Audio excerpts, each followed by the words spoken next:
Hi everybody, my name is Adam Meyer. I am back here with another video, and today I'm going to go over inflation in a chart I just found that can relate to what we're seeing now. So stick to the end of the video where I can actually relate it to the stock market and also the cryptocurrency market because they correlate pretty well together. But let's get into it here.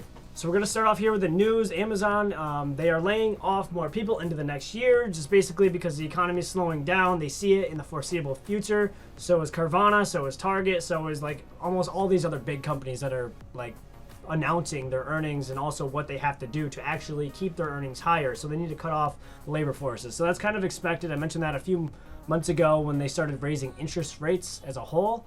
But I actually want to get here into the inflation number.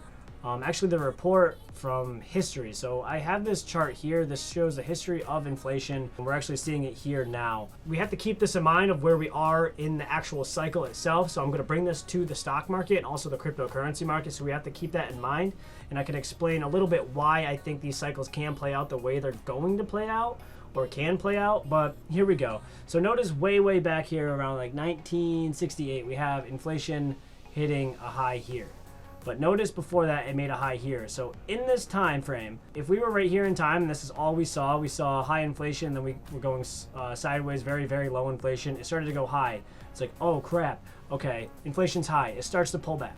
Okay, now everybody's like, okay, inflation's gonna go back down. They think inflation's gonna come back down here. Maybe that's what we're seeing now. So keep that in mind. Here we are high here, and we just started the CPI numbers last month at 7.7% for inflation. That was a year over year in October. So it was actually lower than expected. So we're starting to see this curve down. So if we see it curve down next month, we could even come down here. Does that mean we're going to level out down here, or are we going to rally back up? So keep that in mind, because right here it rallied back up and then it came down, did it again, rallied back up, higher and higher and higher. Yes, there's macroeconomic factors, but I also think here we have macroeconomic factors. So we got to keep that in mind. Same thing that happened over here. Inflation was low, came down even lower, came back up, came back down, higher. Oh, they think it's over. It's going to level out. Nope, came right back up into 2008. Then there's the crash, a whole real estate crash. Everything crashed right there. So then that's why inflation was way down. But now we're seeing the same thing. So now, right now, how can we take advantage of this situation? We have high inflation. We're starting to curve down. And next month, we are going to get the CPI report for November, which is this current month. So this month needs to finish, and then we get the report in December. And if it's lower, we're going to see inflation come down like this, and the stock market should rally. So I'm actually going to go get into a chart here. So we got to keep that in mind. Let's see, it's not that chart, it's this chart right here. So we're going to go over to the S&P 500, and then we're going to get into Bitcoin, but we really need to watch the S&P 500. Because wherever the bottom of the S&P 500 is where the bottom of the crypto market will be. Because obviously they're correlating. As you can tell, they're correlating. This is going down, so is the S&P 500. But when this goes up, S&P goes up, they all go up, basically. So it follows the money printer and what the interest rates are doing. Bitcoin is not a hedge yet for inflation. That's what everybody was saying when this is going up. But anyways, let's get into the chart here. Let's get into what I'm talking about with inflation. So let's say the CPI number comes out lower than expected next month. So we actually get another down report. The market is going to rally like this, expecting and seeing, okay, inflation's coming down. And people are going to start feeling rich again. Oh, things are getting better, things are getting better, things are getting better.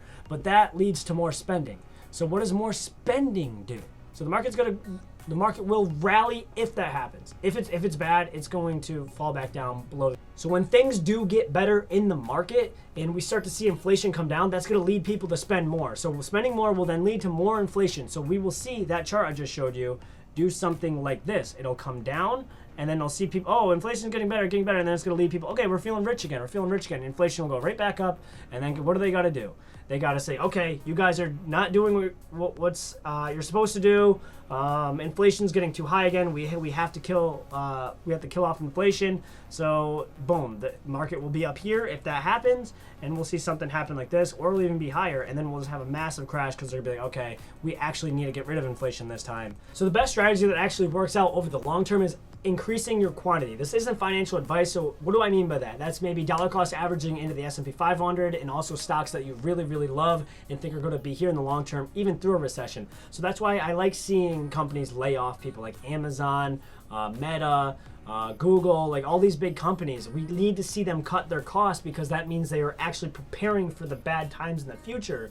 And that means they'll have money to survive a recession, to then invest back in when things are lower, to then come out of a recession to do better. So that's why I like investing into companies like this. Basically, increasing the quantity of your shares is what I'm looking at. I'm not necessarily looking at the money value up or down in these times. I just want that number value to go from 5 to 50 to 500 shares. That's what I'm looking at. All right, lastly, I want to get into some chart work here for technical analysis here on the S&P 500 and also the NASDAQ. I'm going to start here on the NASDAQ because I have these levels already marked up. We need to look here on the monthly time frame of what we're seeing. We see this high here from where COVID sold off and then bought up. We have a lot of imbalanced price range down within here that we could reach down lower to then fill in later. It does not need to happen right now. But in the short term, we did come down below these lows.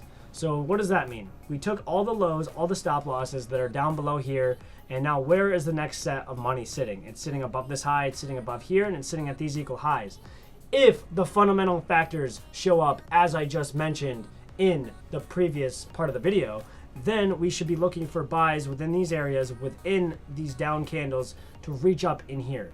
But if the news comes out to be bad and inflation's actually bad and the Fed says that we need to keep tightening because we need to get this inflation down, even though we're still seeing 2 periods of inflation that are better, we need to still tighten. So the market is going to fall. So we're going to see it fall through these levels. So what I am seeing here is that if inflation is good and the Fed says good things about it, about stopping with the rates, the market's going to reject here and then do something like this and reach up into here. Or we're going to come down here and do something like that.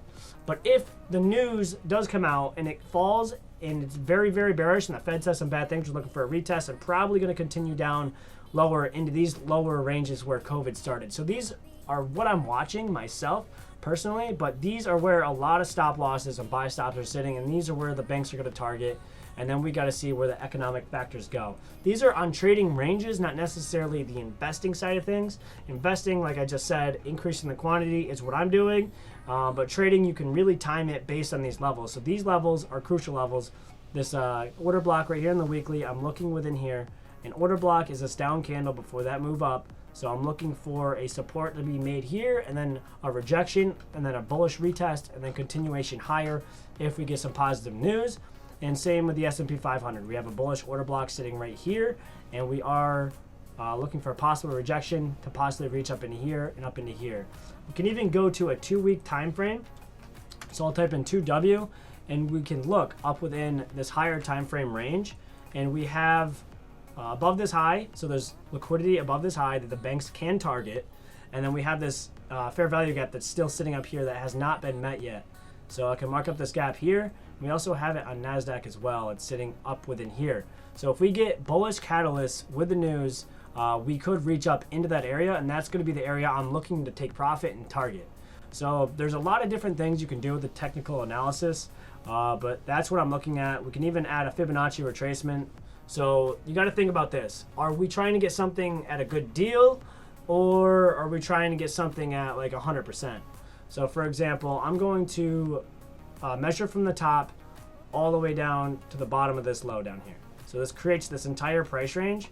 I'm actually looking to see if we can get up into this 50%, even up into these higher areas of 62 to 79 that we see here.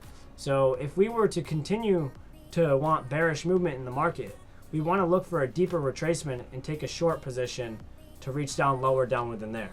Obviously the position you're not going to take right away just like that, but I am looking up there for a potential target if we do go bullish in the short term, if that makes any sense. So short term, as in short term, I'm saying in the next few months, few weeks, looking for a possible move higher up into here. This will be my target above here within that gap that I was showing on the 2-week.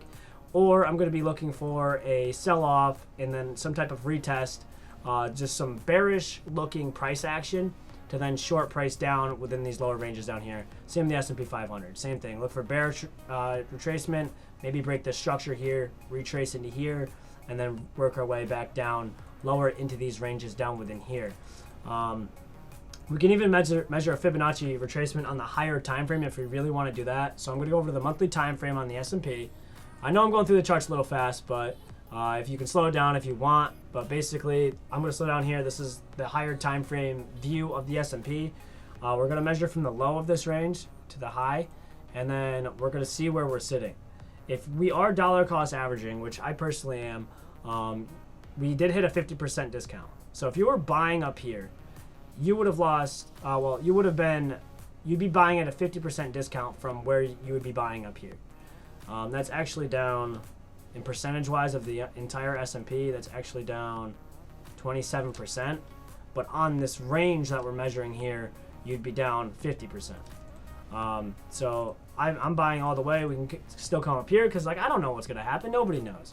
But then we could even see some type of retracement down here, or if that inflation thing that I was just showing you lasts for a few years of inflation coming back down, people spending again, so then they got to raise rates. So when inflation goes back up, the market will be up here because everybody's so happy, and the market's likely to crash back down into these ranges. That can just happen again, but that's where it comes in, because when we're way out, we expect it to be way up here because we're betting on America, or at least I am. Not financial advice. All right, everybody, I'm going to wrap this up here. Let me know if you have any questions. Love y'all. Take care.